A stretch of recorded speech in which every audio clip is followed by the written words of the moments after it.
গ্রামের এক প্রান্তে একটা ছোট্ট কুলে ঘর ছিল। সেখানে থাকত এক রাখাল ছেলে, নাম তার হামিদ। ছোটবেলা থেকেই সে ছিল একটু আলাদা।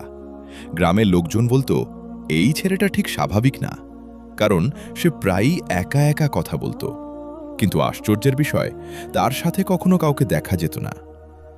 প্রতিদিন ভোর হলে হামিদ একটা লাঠি হাতে গরুগুলো নিয়ে বেরিয়ে যেত সবুজ মাঠের দিকে। অন্য রাখালরা যেখানে হইচই করত, হামিদ থাকত চুপচাপ। মাঝে মাঝে সে আকাশের দিকে তাকিয়ে কথা বলতো, আবার কখনো হেসে উঠত, কখনো তার চোখ ভিজে যেত।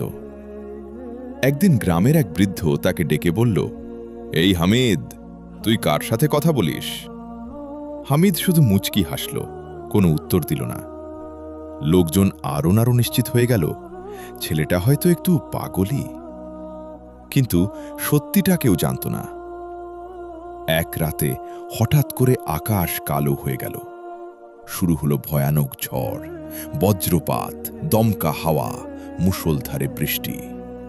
পুরো গ্রাম যেন আতঙ্কে থমকে গেল। সবাই নিজের ঘরে আশ্রয় নিল।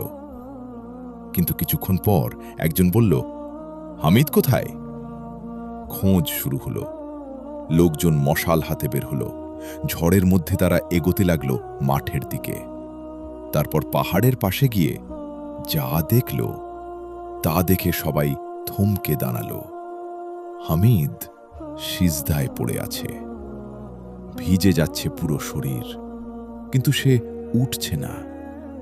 সে কাঁদছে, এমন কান্না যা কেউ কখনো শুনেনি। সে বলছে, হে আল্লাহ, আজ আমার গরুগুলোকে বাঁচিয়ে দাও। ওগুলো ছাড়া আমার কিছুই নেই। আমি গরিব মানুষ, তুমি ছাড়া আমার কেউ নাই। বজ্রপাত হচ্ছিল, বৃষ্টি ঝরছিল, কিন্তু সে উঠেনি। সে শুধু কাঁদছিল আর দোয়া করছিল। আর ঠিক তখনই একটা আশ্চর্য ঘটনা ঘটল। ঝড় থামেনি, বৃষ্টি থামেনি, কিন্তু হামিদের গরুগুলোর চারপাশে এক ফোঁটা বৃষ্টিও পড়ছিল না। যেন অদৃশ্য কোনো ছায়া তাদের ঠেকে রেখেছে। গ্রামের লোকজন অবাক হয়ে তাকিয়ে রইল। পরদিন সকালে সবাই আবার সেখানে গেল। পুরো মাঠ কাদা আর পানিতে ভরা, কিন্তু যেখানে গরুগুলো ছিল সেই জায়গাটা একদম শুকনা। বৃদ্ধ লোকটা ধীরে ধীরে বলল, এই ছেলেটা পাগল না, এই ছেলেটা আল্লাহর খুব প্রিয় বান্দা। সেদিনের পর থেকে কেউ আর হামিদকে পাগল বলেনি। সে আজও সেই রাখাল, কিন্তু এখন সবাই জানে সে একা না।